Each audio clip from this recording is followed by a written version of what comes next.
Hey everybody, this is Rydo and we're back with another recording of Hearthstone. Today is July the 9th, Monday, and we have lots of news and lots of daily quests to do, so let's hop into it. Let's see if we can roll any of these over, and no. So I need to play some Shaman cards, play some Secrets, and play some Warlock cards, which I imagine if I start playing Shaman, I'll probably maybe play some Secrets too. Like, we've got the Shaman Murloc deck. Let's see where that takes us. And hop in here, we've got so much news. And if I get the 3 daily quests done here, I still have daily quests to do on the Asian and the Americas, the European accounts too, so I can go back and play those. Rock Paper Shotgun, starting with the news, has an article. The Gamer Network is looking for back-end web developers. Gamer Network is the owner of Rock Paper Shotgun. So if you want to be a back-end developer for the people who make Rock Paper Shotgun, Eurogamer, VG247, and more, that is a job that you might be interested in. Of course, that is also kind of the reason why I try to only limit myself to Eurogamer and not read Rock Paper Shotgun or VG247. Seems like there's too much overlap of the same stories anyways. But that is something certainly to remember, that a lot of these video game websites have like 5 different places that they're reporting the same stories on, which can certainly, I mean, inherently it's an intentional attempt to create an echo chamber. Like, you really can't call it anything other than that.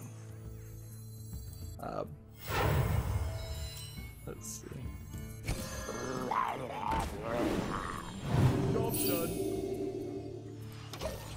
Let's see, PC Gamer, which I don't believe is owned by that group. It's owned by a different group, I'm pretty sure.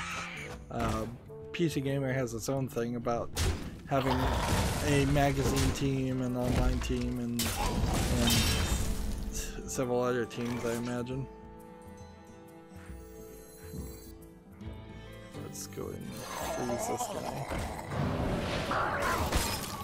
This. PC Gamer has an article. Warframe is getting hoverboards, and yes, you can do tricks on them. Warframe is which game? It's not Anthem. That game it doesn't look good and it's not out. Is Warframe out? Or is it?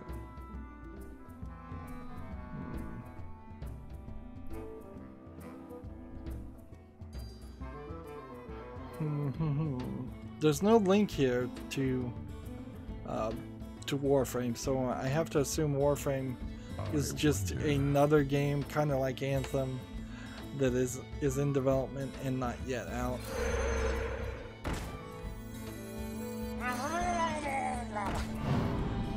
Looking at the hoverboards, it's better than what I saw in Anthem of just flying via your suit. Slightly better. And I do get the idea of wanting to let characters move fast. In general though, it's because you've created too large of an open world, and I think it's time to rethink the open worlds. Like, for instance, Skyrim would be a much better game if there was less emptiness in between the interesting points in that game. If there was a cave that was like 20 steps to the left of the central city in Skyrim, you'd have a much better experience moving to the left than what you do get, which is kind of an empty field where you run into your first attack by dragon, and and then kind of nothing for a significant amount of time. So as I'm watching this GIF play over and over again of this Warframe character hoverboard and skateboard, basically, I'm noticing that there's a football field's sizes of environment that the players, the creators of the game, want you to just skip and not see, and it's probably only there to hide the loading screen, if I was to guess.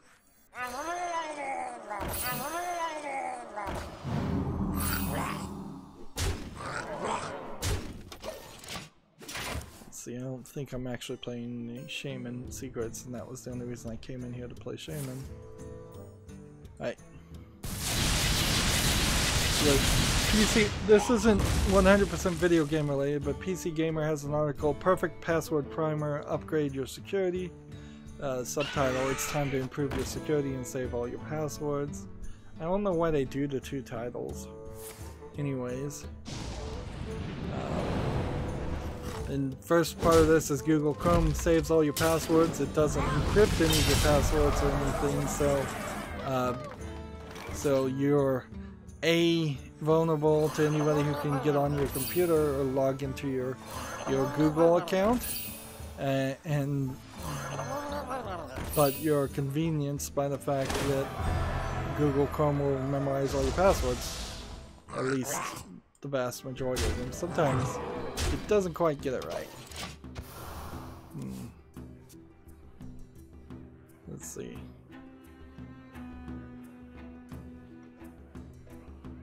And then it seems like there's a whole paragraph here talking about what you should do to create a good password.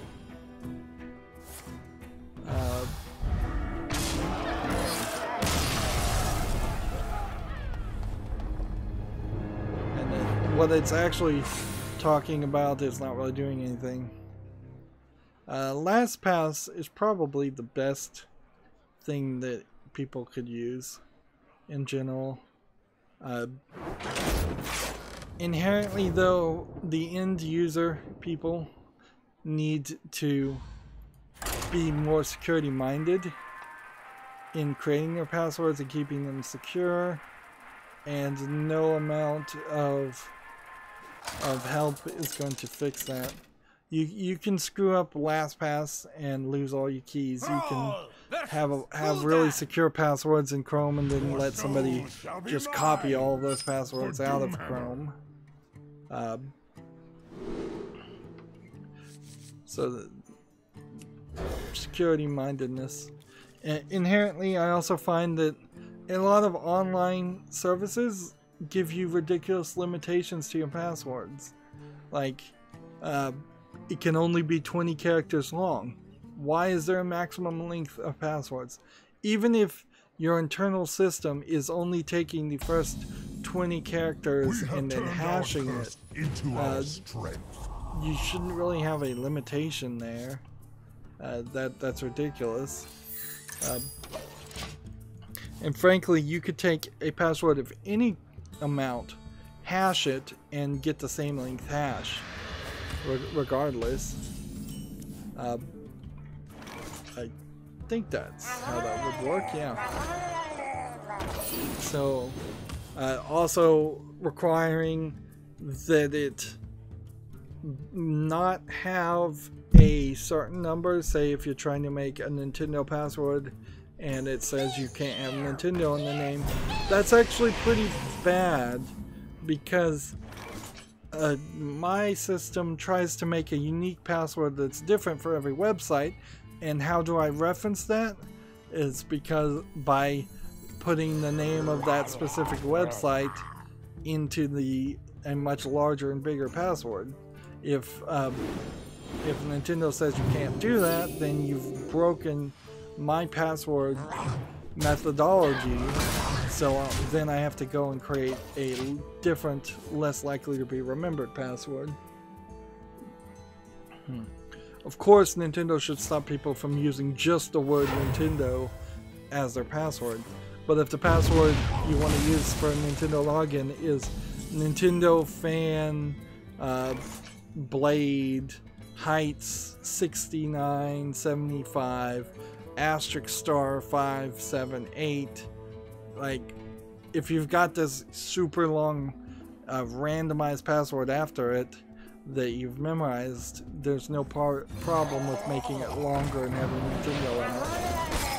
But as long as it's not 100% Nintendo and some numbers, it's not even vulnerable really to a dictionary attack. Unfortunately, this PC Gamer article is just kind of clickbait. There's nothing here to see. Use LastPass probably. That's the best thing for most people. Let's see. Moving on, Gematsu has an article. Death End Request is coming to the West early 2019. Let's see. It launched in Japan in April. It's coming to the PS4. Let's see. What kind of game? It's a classic turn-based RPG. Let's watch the announcement trailer and see if we can get an idea. Half the time, the name is the most interesting part of some of these Japanese RPGs. It's like that they'll get a nice little thumbnail that'll catch your attention, and the name will catch your attention, and then when you actually see the game, it's like, oh, this is just another RPG Maker looking type game, even if it isn't actually made in RPG Maker. This one's an Idea Factory and game, which I think is a recognizable name. There's a bunch of anime girls you're playing as, and it seems like you might be inside of a Matrix-style computer universe. Let's do this.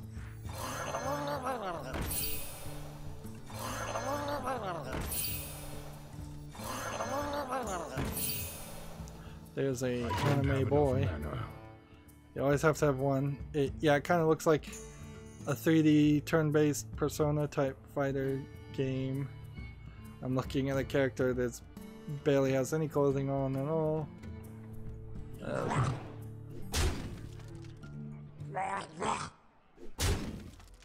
Job done. And what's here when you get out of the fights? Seems like you kind of just wander around open world sections. It's enough of a game. It's enough of a game to look like a game. And since it's set in a alternate world, computer world, there's also a real world scenario that looks like it's got some visual novel set elements to it. Let's see.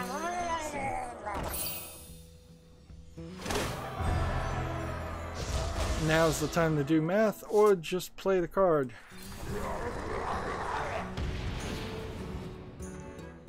Let's see how this works.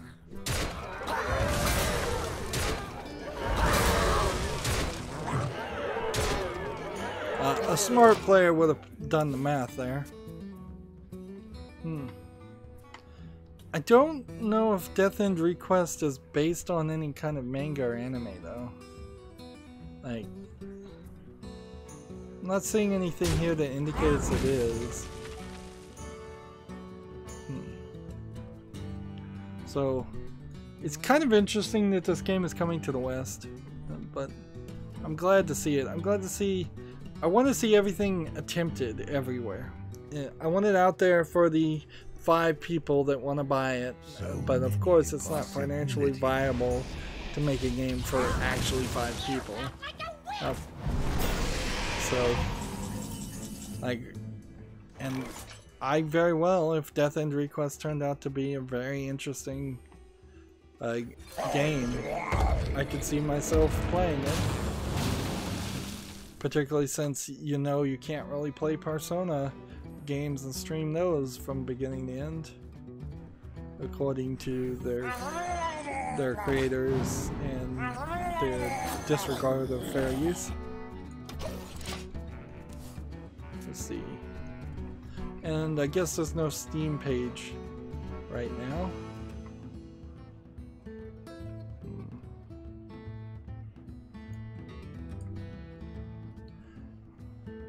Moving on, Gematsu has an article. Zenkai Zero Last Beginning launches spring 2019 in the West. So Anime Expo happened, and that's why half of these are getting announced.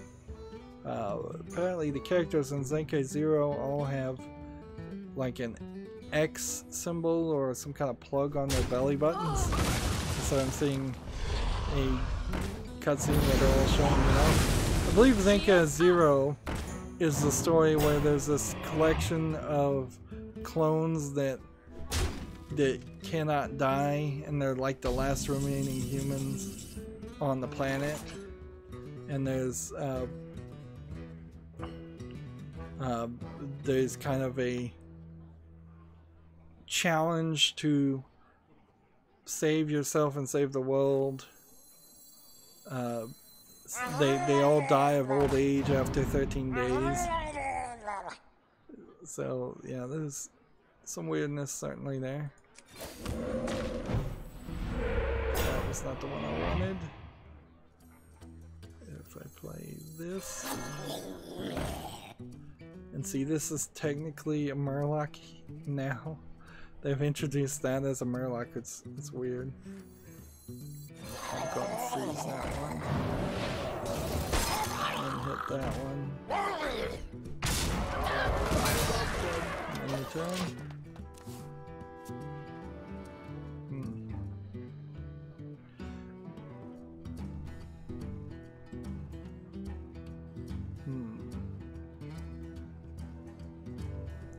So, yeah, another really odd game to see it coming to the West. But they're gonna try it. And we'll see how this works. This could all blow up in our faces, or it could be a returning towards more Japanese games being popular. PC Gamer has an article. The Witcher 4 should be all about Ciri, says Geralt's voice actor. I think, having played The Witcher 3, I don't think you can really have too much story about Ciri after kind of the point at the end of Witcher. Yeah, there's definitely some weirdness in that idea, because I think Ciri, spoiler alert, dies or can die.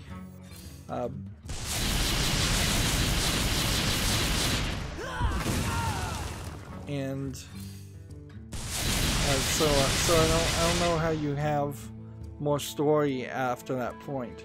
Also, at the end of Witcher 3, the Witcher, at least in my storyline, got a good ending and ended up just retiring and living his life to fullness. So I don't think you can make any more Witcher stories based on Geralt either. I would argue if you need a Witcher in the series at all, which maybe you do to continue the name, there's some other characters that were side characters that you could probably make the main character better than Ciri. If you do make Ciri the playable character, she had magic powers at one time, so you'd have to take some of those away. She had more magic powers than your average Witcher did. Alright, let's do this. Let's see if we can win here.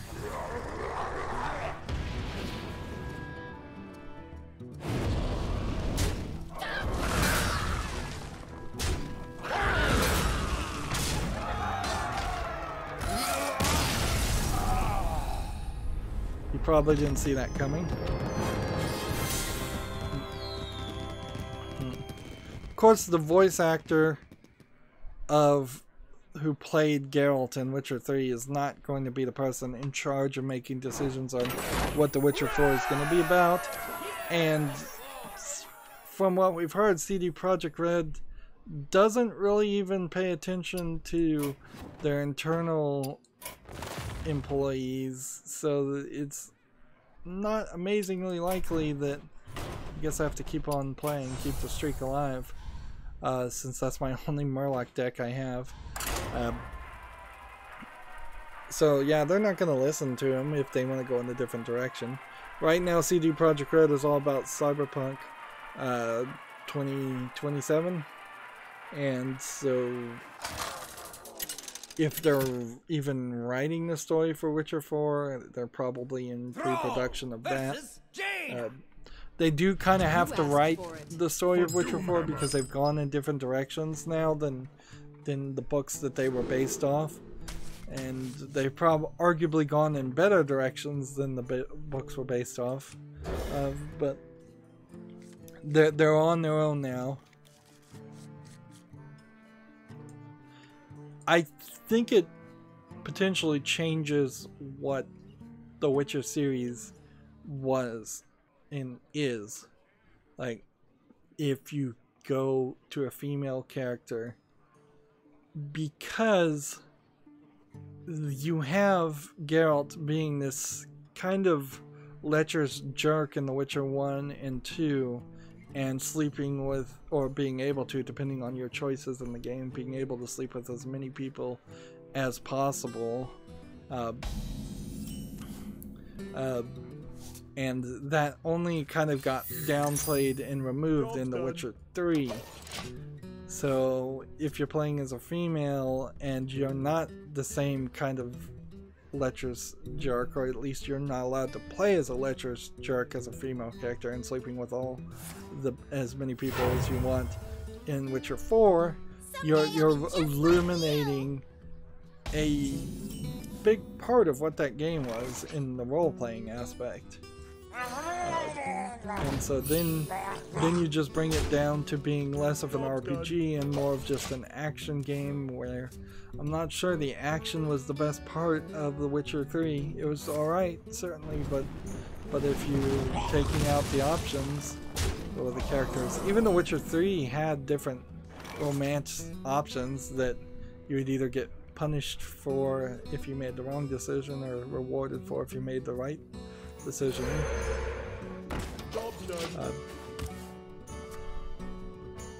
Let's see.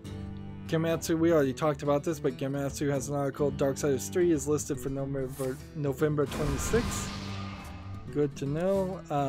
The standard editions. Okay, here's the list here.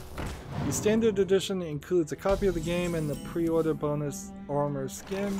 The deluxe edition includes a copy of the game, 2 paid downloadable contents due out post-launch, a pre-order bonus armor skin, pre-order bonus 24 hours of early access, and pre-order bonus 10% discount. Which, okay. And then the Blades and Whip edition, because, yep, everything's got to have an edition now, includes a copy of the game, a copy of Darksiders War Master Edition, playable on November 26th. You can get Darksiders 1 War Master Edition right now. A copy of Darksiders 2 Definitive Edition, playable on November 26th. Which you can get that now. That's not much of it. You get the 2 paid downloadable contents due out post-launch, armor skin, 24 hours early access, and 10% discount. So, as far as the additions here, it's not actually too bad. For me, if somebody would be so kind as to get me the deluxe edition, that's good, because that pays for the DLC and that pays for the main game.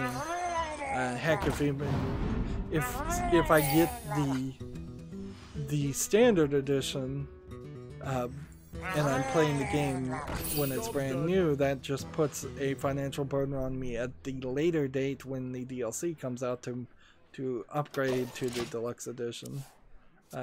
24 hours early access might help my channel a little bit. Like, we could try to stream it, do like a special stream at that, and 10% discount would probably save everybody's wallets. But the Blades and Whip edition, I don't need. I already own Darksiders War Mastered edition and Darksiders 2 Definitive edition. So that's just not for fans who've already got the game on PC. Although I imagine there's a chance that some fans played Darksiders 1 or 2 on Xbox 360 and they've since moved over to PC. That certainly was the case for me. And maybe they didn't re-pick up the games.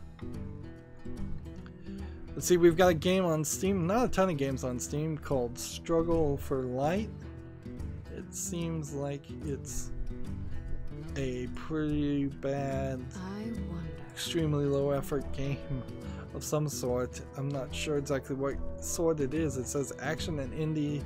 Seems like 4 characters in 4 corners fighting each other, maybe? It's multiplayer only, so it's already not for me. They say it's a top-down local multiplayer twin-stick shooter for the old school feel.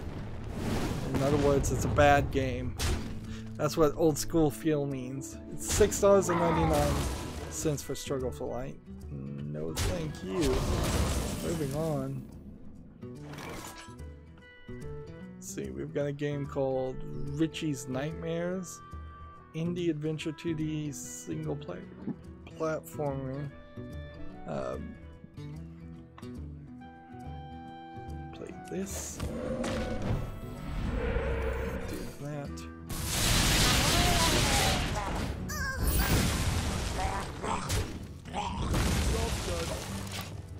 Let's see. It says plunge into a little boy's world of fantasy, overactive imagination and wild fear. This looks like a complete ripoff of Limbo, but no, I'm not going to inherently say a complete ripoff of Limbo is a bad thing. It's just going to be a matter of how long it is and how it plays. I really don't look down on stealing ideas in video games, or frankly even other genres, as long as you can do it slightly better. You set yourself up for the comparisons, and if you don't succeed on those comparisons, it'll be your own fault. It seems like there are different sections in this game that have different colored backgrounds. That's kind of it. This is a game that's positively reviewed by 18 reviewers. It came out July 10th, 2018. So there seems to be enough people willing to say this is good. It's 72.21% overall rating. It's M for mature according to the game. It has 13 achievements. It's 13% off for $5.09. Yep, this might be the first game today that we found that's actually worth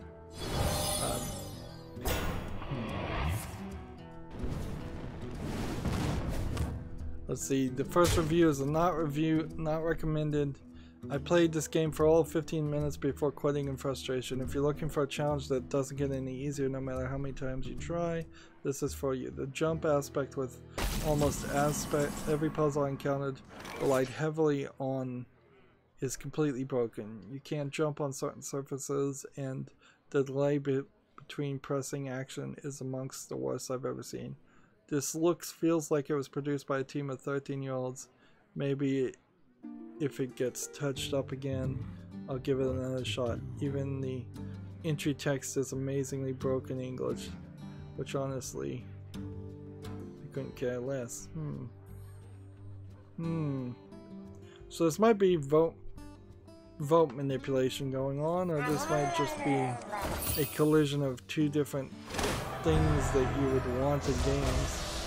The next not recommended review I see says, well, this game looks nice and the mechanics are beyond crap. Jumping is horrendous in this game and the delay between key presses is annoying.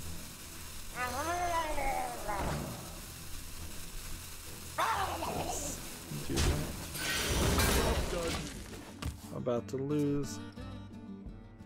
Here's another person that said I stopped playing this game after 4 minutes because the gameplay is bad.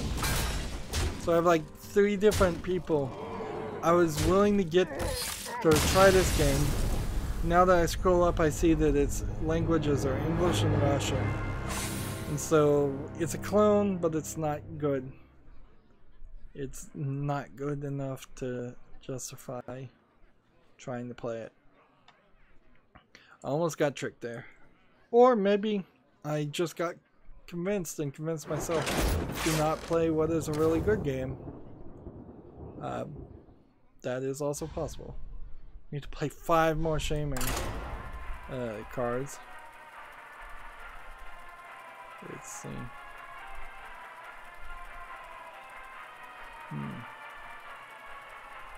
Tech Raptor has an article talking about the game Phantom of the Opera, which is a really old point-and-click adventure game, which I don't believe you can get right now.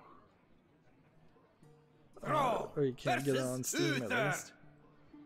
I will fight with honor. Not really an article that matters right now. It's just a retrospective. Well, of course, inherently, most of my channel are retrospectives of old games, so if I say that about other people, it's true about my content too. PC Gamer has an article. Bungie agrees to stagger Destiny 2's prestige layers release dates. Bungie is staggering the release dates of Destiny 2 prestige layers to give clans an equal chance to race through each one and claim the world's first accolade.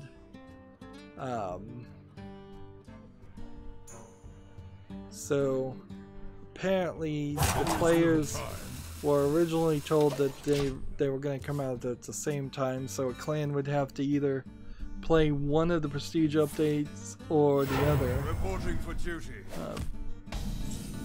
So Spire of the Stars has been delayed 24 hours to offset the activity releases. So either of World's Prestige will go live at 11 AM Pacific Daylight Time on July 17th, and Spire of Stars Prestige releasing 23 hours later at 10 AM Pacific Daylight Time, July 18th. Why they're releasing 2 updates so close to each other is confusing in the first place. It seems like if you could release 2 updates, you just release one and buy yourself some time. And, of course, I don't care about Destiny 2, and I don't think there's a growing number of people who care about Destiny 2, so this is not a story to linger on. See, we've got a new early access game that also has this blue early access badge that I guess this is something Steam is just doing now. If your game is labeled early access through the Steam interface, you're getting an early access badge. Or maybe this is also one of the Steam plugins that I installed that is enhancing Steam for me. That could also be the case.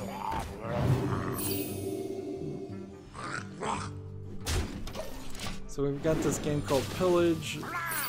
It's an early access action indie nudity violent game. Survive in the middle of a strange forge full of containers and trash. So basically this is an asset flip. Using the nudity tag, I imagine, just as a excuse to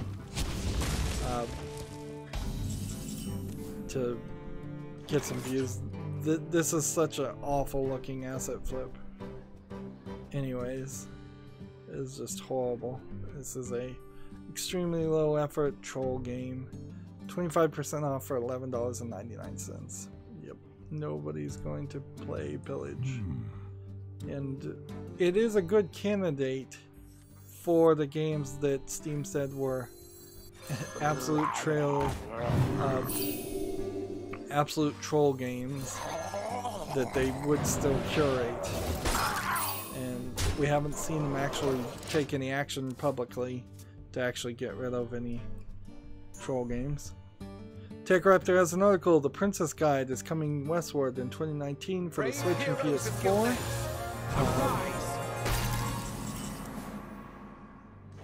It was previously translated as the Four Night Princesses Training Stories. So this is a game I've actually been keeping an eye on, but they've retranslated the name. Which you don't see a ton of that. It's a RPG slash child raising simulator, I guess is what you'd call them, that was made slightly popular with the Princess Maker series. Although there really wasn't too much RPG elements in Princess Maker. It doesn't look awful, but it's not coming to PC, and the graphics don't look amazingly good, so that's probably why. I can certainly see limiting yourself to making a game that has an 8/16-bit style animation to the characters, and because of that it just doesn't look good enough to stand apart versus all the other 8/16-bit RPGs on Steam. Let's see, TechRaptor has another article. 2D side-scroller Ghost Parade haunts the PS4, Nintendo Switch, and PC in 2019. Again, Anime Expo being a really big source for like all these Japanese games coming out. When you would have thought that more of them would have been announced at the PlayStation 4 live show. I imagine a lot of games that thought they would have been at the PS4 presentation got pushed away, and they said, well, we'll just do this at Anime Expo. Let's see. Ghost Parade is a side-scroller from an Indonesian studio, actually, so Asian-ish game. Indonesia is part of Asia, yes, but not a Japanese game as I would have first assumed. I'm just seeing this one screenshot that it's just a bunch of ghosts on a boat. So I'm not exactly sure how this is going to play. I'll want to keep an eye out for that game when it comes out. Somebody has a game on Steam called Depression the Game, not to be confused with Depression Quest, the game that was made by the developer that caused Gamergate. Depression the Game is an interactive game simulating major depression. You're joining a young man on one of his really bad days, trying to handle his thoughts and survive the day, or do you? It's a simulation indie violent core horror game. See, I don't know if it is the right way to handle this type of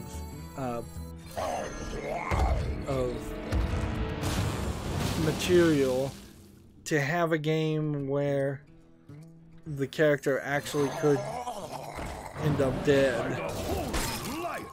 Like that seems a little cruel. I played that wrong. Always little time.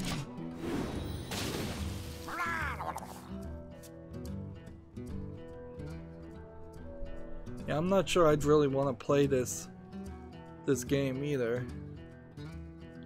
It's not something that I just want to call an immediate asset flip. There's an effort here, but this is probably something I would have to play in Halloween month, and it is mostly asset flipped assets, but it seems like there's actually some other elements to it. I guess I want to kind of keep an eye on this. It's 88% positive with 22 user reviews. Let me light the way.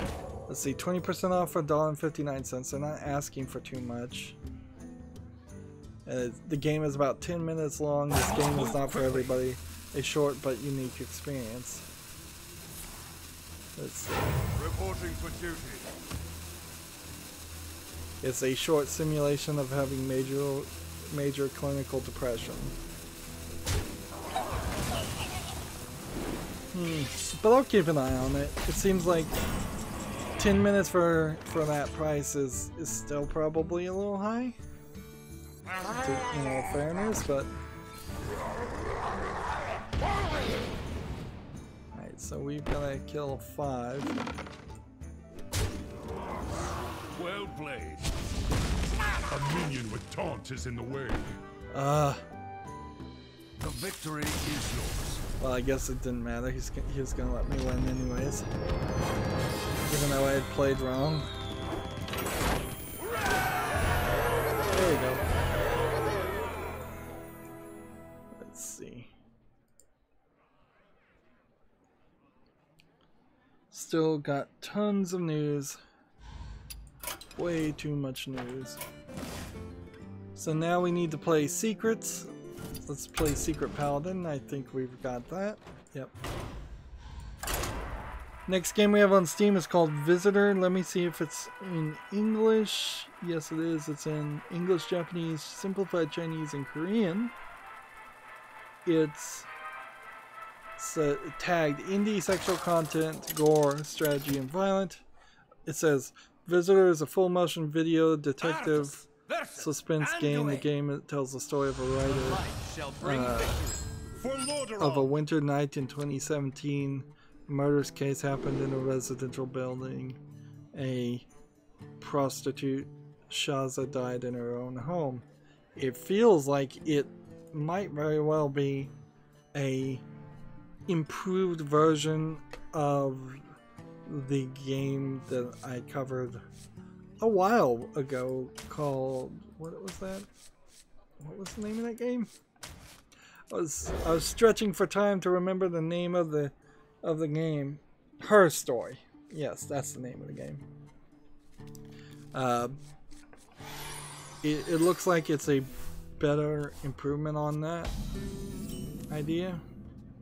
It's 15% off for $3.39, and I'm willing to keep an eye on it. It's very positive right now, 84% for 121 user reviews. I think Visitor is one to check out. And certainly if I had the financials to do it, it probably would be a game I would just play right now. If I could afford a new game once a week even, that would be one of the games I would just say, yep, that's when I could just every Friday play a new game, show off something new. Next game we have on Steam, we have one called Flotus, F-L-O-T-U-S, which says show off your aptitude, dexterity, and knowledge of physics and geometry. Throw the ball into the box with one throw, and a new physical puzzle with simple rules and game mechanics in the style of Angry Bird. Which path to choose? So, this is a single screen Unity game. Here there is no light. Yeah, there's nothing here that would sell me on this game. It's 40% off for $1.19. But it also has 500 Steam achievements, so this is one of those achievement games. Yeah, nothing sells, nothing worth getting on Flotus. Here we go. Let me light the way. Oops, forgot to attack. Let's see, we have a game on Steam called Star Baron VR Beast Combat Game. It seems like you're riding on some kind of beast and shooting guns, and it looks interesting. That there's a collection of assets here that are maybe not unique, maybe flipped assets of aliens on an alien planet. What would Uther do? I like the idea of being on an alien planet and dealing with aliens. I don't mind the idea of running around and shooting things. But since it's a VR game, it's probably incredibly small and short for way too much money. Yeah, it's $9.99 for something that feels like it's a game demo more than an actual game. It's polished in the parts I see, but I don't know if there's an actual gameplay here, or if you're just running around in an arena shooting other players.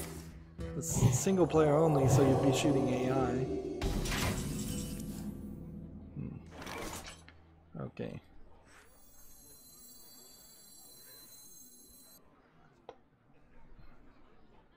What do we want to do here?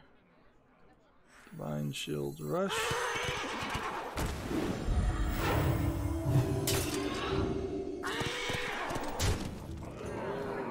To battle! Join me for the light. There we go. In the turn.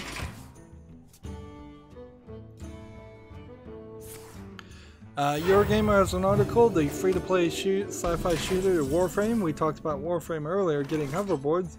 Apparently, it's also coming to the Switch. Let's see.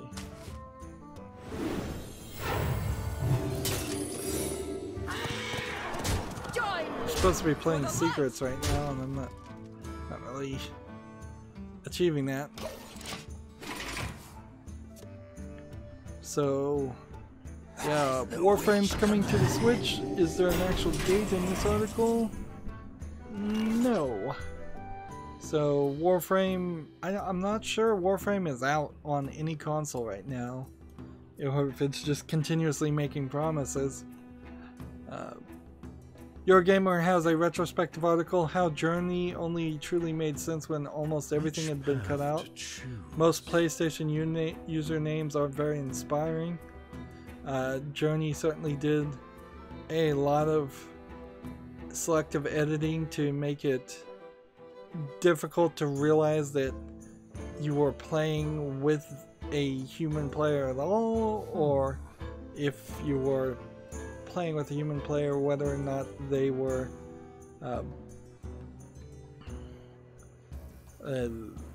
positive or negative in their demeanor or attitude, because you really couldn't tell. I don't have enough mana. Let's do this. Join me. And For here. the light. For the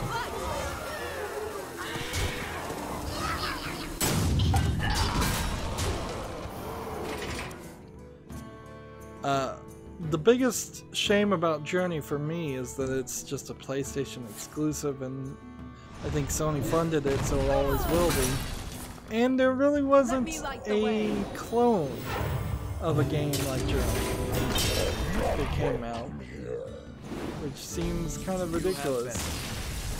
Feels like since that was so beloved by the mainstream video game media, and so critically acclaimed, that's the phrase I should have used there, you would have thought that more people would want to play it and it would come to PC eventually, or it would get, somebody would make something like it, but not really. And honestly, if you tried to play Journey now, I imagine you wouldn't connect to anybody, so you just play the whole game alone, which is still probably a fine way to play it, but not as good as what you would like. There's a game on Steam called Outer Space. This is a MS Paint looking game. It seems like you're just a simple Windows 95 type game. The graphics are probably pretty good for an MS Paint level criticism, but not super great.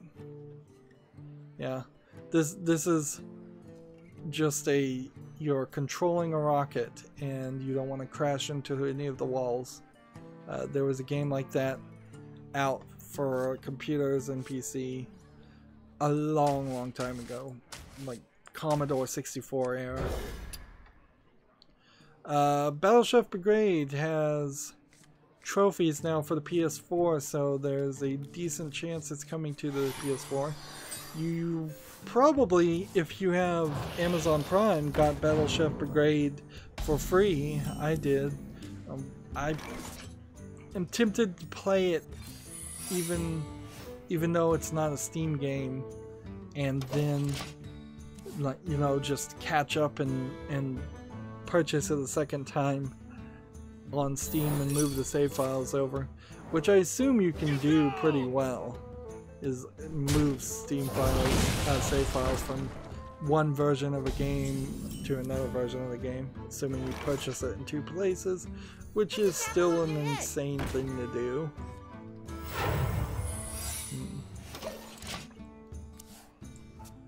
And still so much news.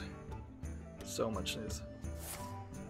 We don't need to talk about Darksiders 3 again. I think I've hit the point where I've started to hit duplicate tabs. Yes, I've hit duplicate tabs. That means all of these tabs, or a significant portion of these tabs, are redundant, and thus we are closer to the end than I thought.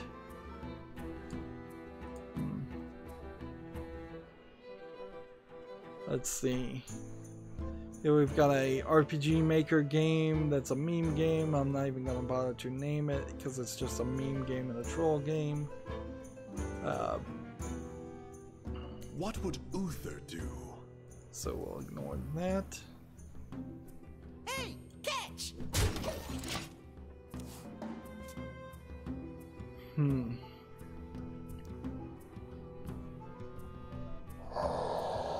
Gematsu has an article. The VR figure for Shining Kirikatawa Alma launches July 11th in Japan. The subtitle is Go on a virtual reality date with Shining Resonance Kirikatawa Alma. Let's see. So I'm assuming it's on the PlayStation Store in Japan for 1,000 yen, and there's 2 modes. One is a figure viewing mode where you can look at the 3D model and maybe it's animated to a certain level and she moves around and does some things, and then there's event viewing mode.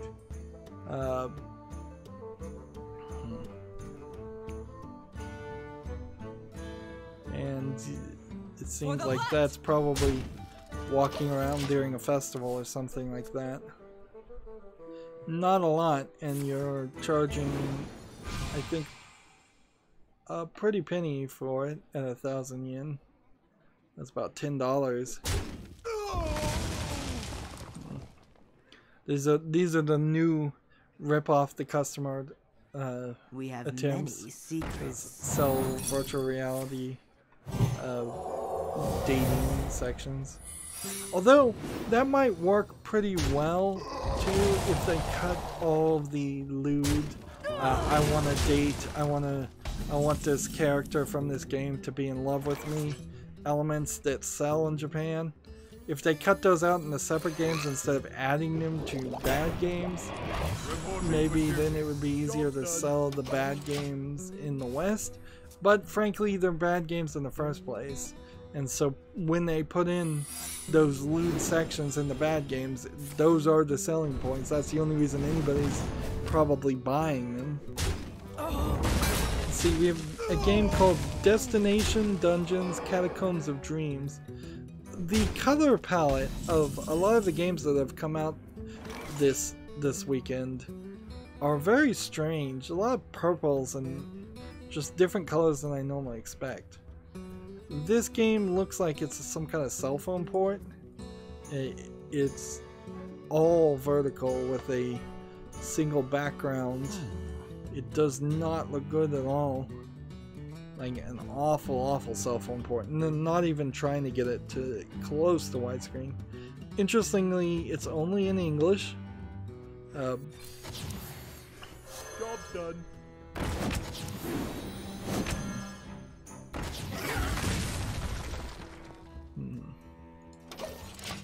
Like it's all in English. It's 40% off for $1.19, but I wouldn't pay 50 cents for this.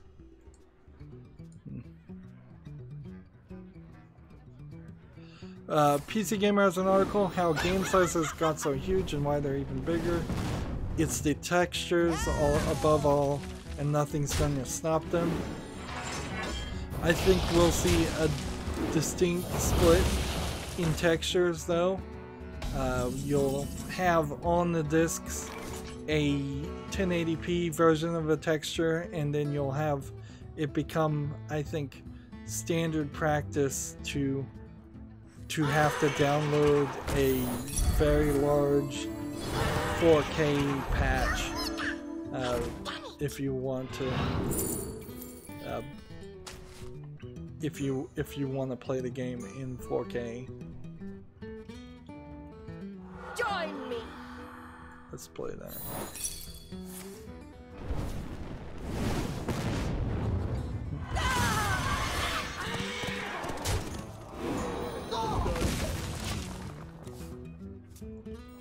Like, you really don't have to go through this whole article to know it's just textures are a big thing. I think that with textures comes what I was talking about earlier, having big open world sections that kind of have nothing in them. I think we've got to the point where games need to pull back and say, let's make this a tighter environment, a more realistic environment.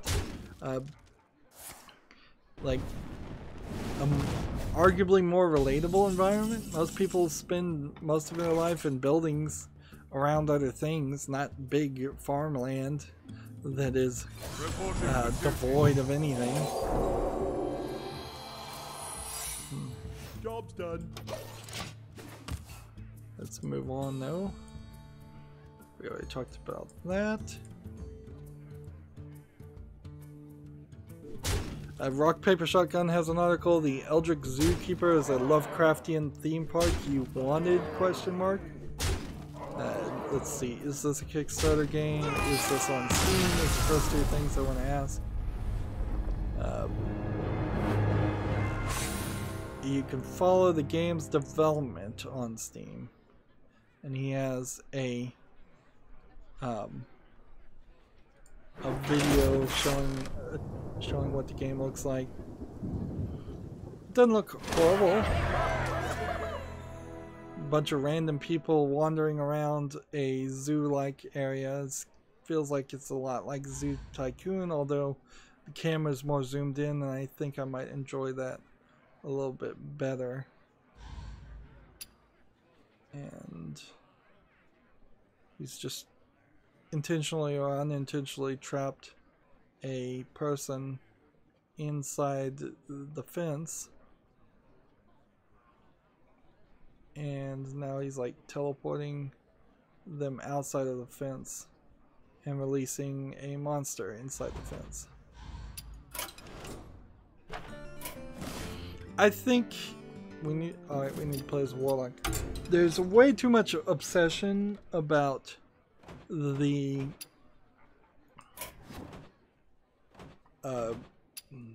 Lovecraftian stories. Do I not have a Warlock? Come on, I have to have something here. In game developers' minds, and they seem to keep on trying to shove it into games that it doesn't really belong. It doesn't happen. I'm gonna have to just make a Warlock deck. What kind of Warlock deck do we want to make? Get rid of this custom mage and see if we can make a standard Warlock.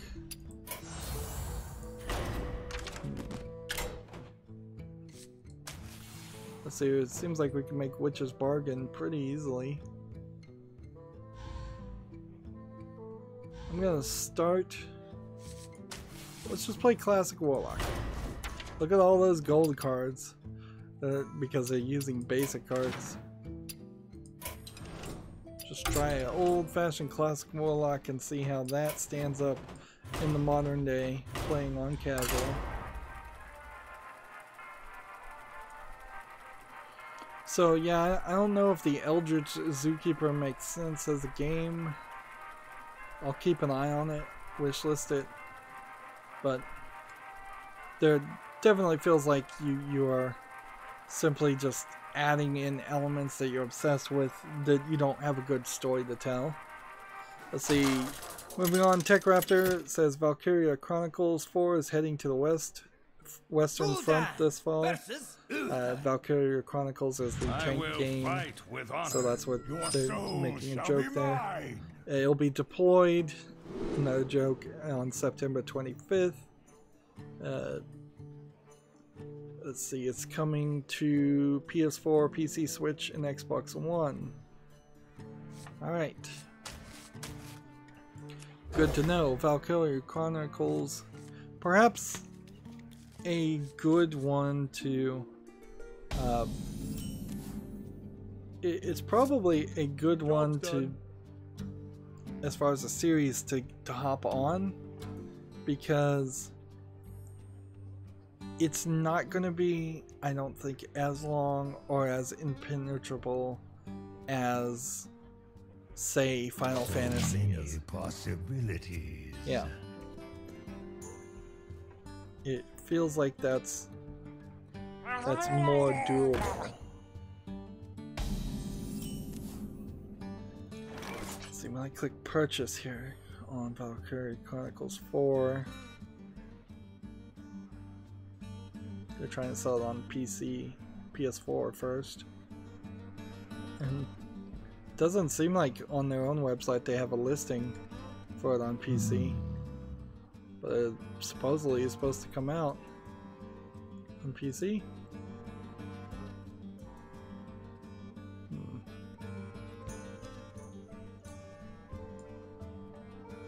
Let's play this. Actually play the game. I talked about this earlier. Rock Paper Shotgun has a article, Gone Vroom, VROOM, is gone home, but your car for some reason. Like, seems to me like there's a potential political statement here, because Gone Home is about a lady who goes home and throughout the process of wandering around, finds out that her sister had run off with her lesbian lover, and finds out that her sister was gay. So it feels like this might be an attack helicopter joke that people make when people call themselves things like otherkin or non-binary, non-specific, and they make up this whole plethora of different descriptors of themselves. So that might be what they're trying to do here, or it might just be that a modder couldn't really do anything else, and so they just thought, heck, I can do this and this will be slightly funny, and it could be no message whatsoever. The Let's Player that they link to in this article apparently loves to play slightly weird, offensive games, so that gives me less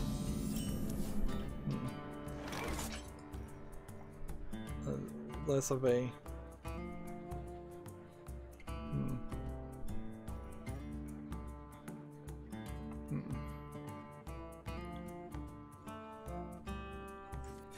Why do you call?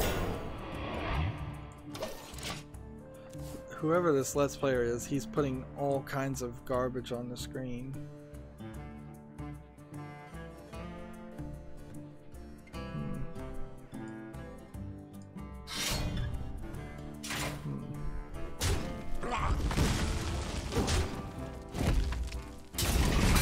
Frankly, this is not an article that's really telling you anything. I guess it's telling you there's a mod out there to play as a car and going home. But why? Why even report on that? It seems so unimportant and such a waste of time to even write an article about that.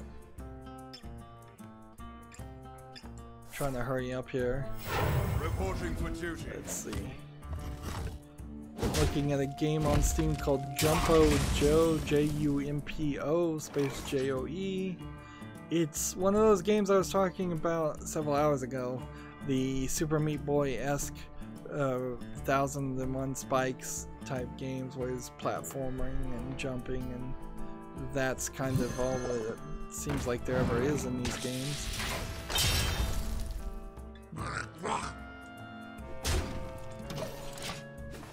Like, the graphics look very uninspired, very bland, shades of black and grayish, very tiny sprites for not a really great reason, because it's just like showing these really big maps that the camera could zoom in and zoom out and move around if you were a better programmer. It has 1,581 Steam achievements, all of which look like they are letters and numbers, and selling for 69 cents. So yes, it's one of those games. This also somehow was allowed to make that many achievements. I don't know why. Maybe it submitted it early in the process or something. It says it came out July 8th. I'll keep them irritated. We must cleanse the Sunwell. Let's see, we already talked about that game. The trailer for the third game in the Cat Lady series, Lorelei, is out there. So if you go on YouTube and type Lorelei, that's Lorelai, official teaser, you should see it for whatever little it's worth. I'm pretty much pot committed to playing all of the Harvester games, at least in this series, which are, these aren't even point and click games. They are actually mouse and keyboard only games. But I want to see the story through. I liked the Cat Lady a lot. Didn't particularly get blown away with Downfall. My shield for I think part of the problem with Downfall was in their system, they at the end showed me that there was a good ending and a bad ending, and then there was just kind of a generic middle ending that most people were likely to get. And so I wasn't heavily happy with that, nor did I really want to go back and play the game 3 times to get the good ending or bad ending. I kind of prefer if it was something like Clue, where it's like, here's the ending you got, here's the ending you could have gotten, but it also could have gone this way, and shown all 3 endings at the same time. Gamma Sutra has an article that says, analysts 2 years in, Pokemon Go crosses 1.8 billion lifetime revenue. I assume this is an analyst's guess and not actual reported numbers, but it could be either, I suppose. Let's play this. Push forward. And this. And that. And win.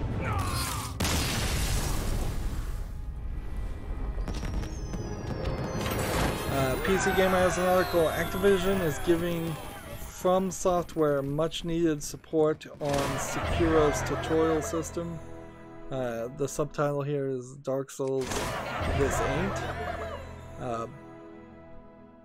So Sekiro Shadows Die Twice is in development, and apparently Activision Blizzard is helping. We've got all the Americas account done, almost up to 6,000 gold. Let's switch back to the Asian account, I'd imagine. This is the one to play. And kind of surprisingly, classic Warlock worked there. So maybe I should just be playing classic for each of the characters. I'll leave this article to people who want to read it. Basically, it's just From Software saying, thank you Activision for helping us develop the tutorial system because apparently we can't do that ourselves. Druid or Rogue.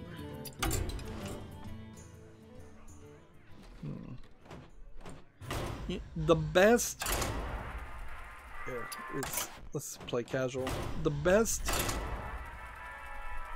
daily quest to miss would be the European daily quest, because the European daily quests always roll around much later than the Asian or the Americas daily quest. And if I simply started playing early, I think I'd be fine with the system as it is, and I would never run into a scenario where I miss a daily quest because all 3 of the slots are already full. Watch your back. We've got a game on Steam called Plumber the Pipe Rush. Now this is just the game Pipes, and I've wanted to find a good version of Pipes. I'm not saying that this is a good version of Pipes by any means, but it is something that I am willing to at least keep an eye on. It looks good enough to see if somebody will review it. It's in English, Polish, and Russian. 10% off for $3.59. Has 100 handcrafted levels, according to the description. And I think that's good enough to have me keep an eye on it. It is the first game from this developer, which is slightly concerning, but not so much that I wouldn't at least give it a try or keep an eye on it. I'm not even, most of the games on my wish list I'm not even giving tries, I'm just keeping an eye on. You have better. There we go. Eurogamer has an article, I'm an introvert when it comes to online games. I don't know if there's really anything you need to read there, unless you just want to relate if you happen to be an introvert, or understand if you happen not to be an introvert when it comes to online games. Alright, I am getting really lucky here as I'm trying to wrap up. Unfortunately, I still may have a couple pieces of news. Let's switch over to the European account then. Let's see. PC Gamer had an article 3 days ago that Cooler Master Hyper T2 CPU cooler is on sale for $10. This is a smaller version of the popular Hyper 212 Evo. I thought about getting a cooler like this and putting it on a Raspberry Pi. It's probably overkill by far. But this cooler has a big block of heatsink fans and a circular spinning fan, electric fan, and heat pipes that are moving. Let's see, we need a Druid or Rogue victory now. Spreading heat. Let's go back into this and just play casual. I think the casual aspect here. So apparently the sale is on Amazon and Newegg, or at least it was. Apologies if that sale's already done. Another Japanese game called Deathmark is coming to the West, according to Gematsu. Deathmark is a horror visual novel, yeah. From the PS Vita. It was released in Japan on June 2017, followed by being released on the PS4 in January 2018 and Switch on June 2018. And now it's coming to all 3 platforms, so not PC at some point. No release window announced. That's okay. Take that for what it's worth, I suppose. The game Code Realize Wintertide Miracles is coming to the West in 2019. This is the second Code Realize fan disc. Was released in Japan in December 2017. It's coming to the PS4 and PS Vita in North America and Europe. So it's also not coming to the PC. I greet you. Only got a couple more tabs. Couple more tabs.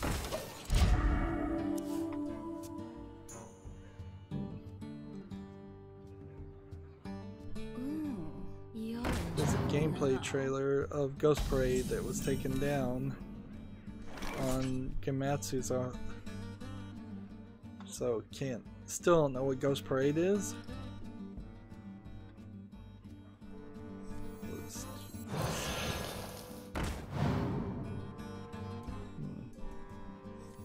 Two to an undamaged.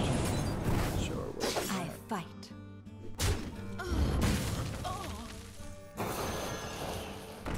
Don't want to shadow step a character. Choose soon.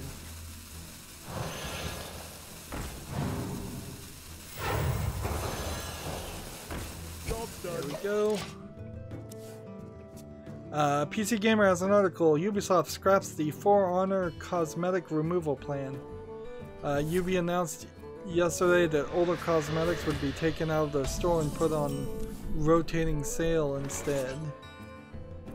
Yesterday, Ubisoft announced a plan to make a change to a large number of the For Honor cosmetics that would see them removed from the in-game store and then brought back at a discount and an ongoing rotation. The problem, as the game director explained in the Twitch stream, is that the weekly content release schedule means that there's just too much stuff to properly deal with. New players are confronted with a mountain of stuff to unlock, and player feedback indicates the volume of cosmetics is overwhelming. I think I would probably agree with that on For Honor. For Honor really is just a microtransaction buffet. Here we go. But the problem there is they need to make the game more interesting and playable and get rid of the microtransactions, not dance around ways that you can sell more microtransactions on a game that's not interesting. The For Honor summer sale will continue as planned. It runs until June 19th.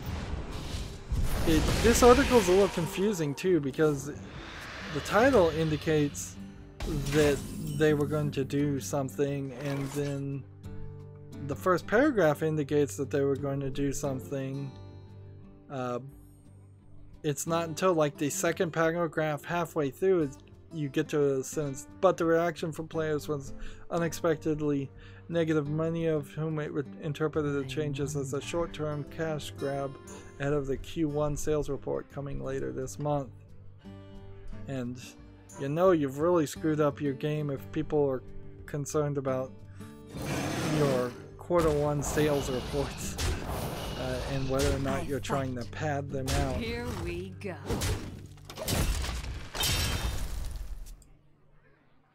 Oh, and I don't know if we should even talk about this. I'm not sure if I got all of the story out, but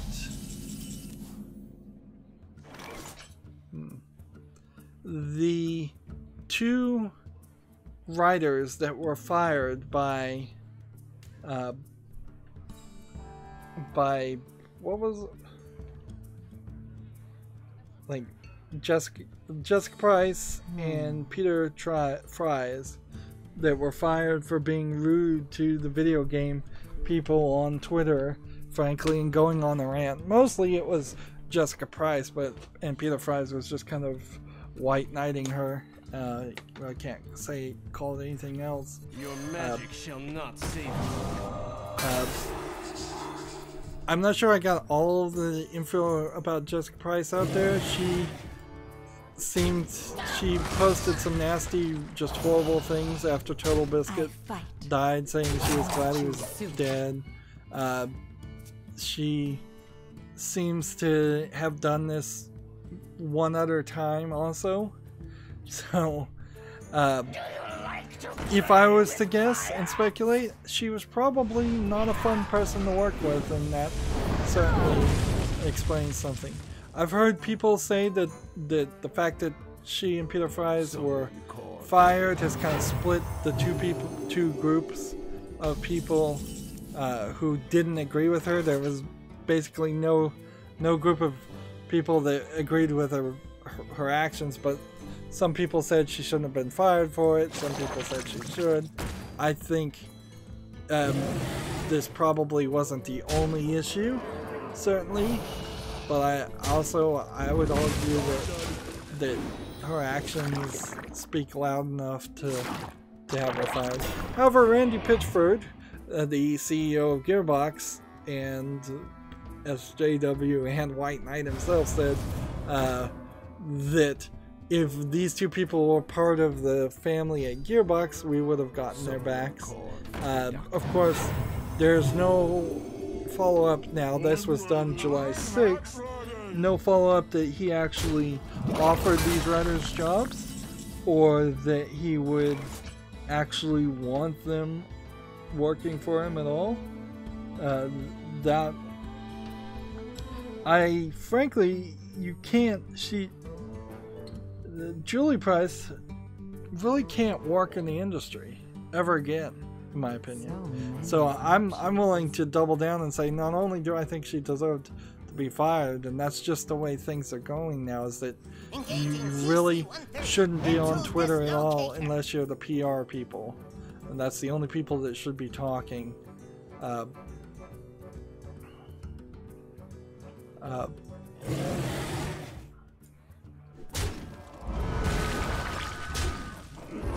But I don't see how you hire her in the industry. She's hot radioactive toxicity from her own actions and from and from the controversy itself. So yeah, I think ArenaNet was right to fire her, and I don't think she's ever going to be there. But I did want to report that Randy Pitchford, known for sending, just doing whatever he wants on his Twitter, and kind of poorly representing both Gearbox and himself,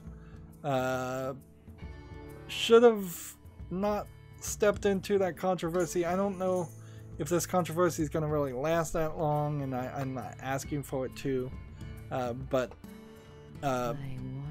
it's like Camposano and the PewDiePie thing. He should have just stayed out of it. If he really wanted to support her and, well, both of them, he could have offered them jobs in quiet and said nothing publicly and had them work for Gearbox and just never have it be really publicly known that they were employees of Gearbox, because most people wouldn't find that out, particularly if you told them, we'll hire you, but you've got to leave Twitter, which that would be the one way I would hire these two writers, is to say, you've got to get off Twitter, period.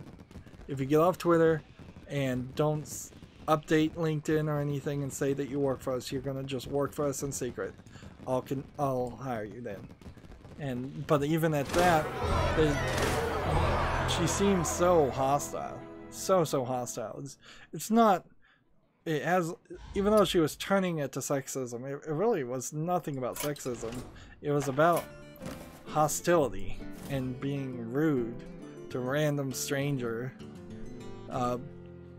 on her part, and then her trying to say that someone was being sexist and rude to her.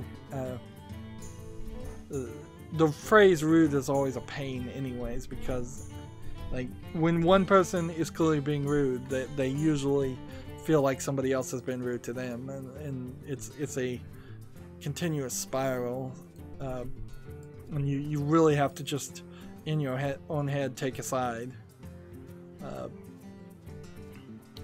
Well, we've managed to do all the news, and I'm not going to sit here and make people listen to me scroll down my Twitter feed. Let's see. I guess I can come over here and move my chat. I don't want to move it. I just want to lower it. I don't know. I think I want it right about there. I'm gonna try and increase the coloring, increase the font on it too. That's it for this stream. Thank you for watching. As always, I ask you to like, share, subscribe, comment, and watch every second of my videos. When you subscribe, click the notification bell. Let's see if that works this week. If you want a friend to follow me on Twitter, Tumblr, Google+, Steam, or Battle.net, all of those links are down below in the description box. And if you want to support me, I'm asking people to friend me on Steam and gift me a game or gift me a gift card. Or if you don't want to friend me on Steam, send me a Steam code through direct message on Twitter. Right now, the deluxe edition of Darksiders 3 is my e-begging request, #1 wishlist game. Because yeah, I'd like to definitely play that when it comes out, and I would make a special effort to play that. Which, that has been an issue, and I'll probably talk about this more Wednesdays. I've run into a lot of games where I'm just like, meh. Like, as soon as I see the credits, I'm done. No real passion in it. I'll play it and not hate it, but it won't be that great either. Anyways, though, we were wrapping up. Thank you for watching. Have a good evening.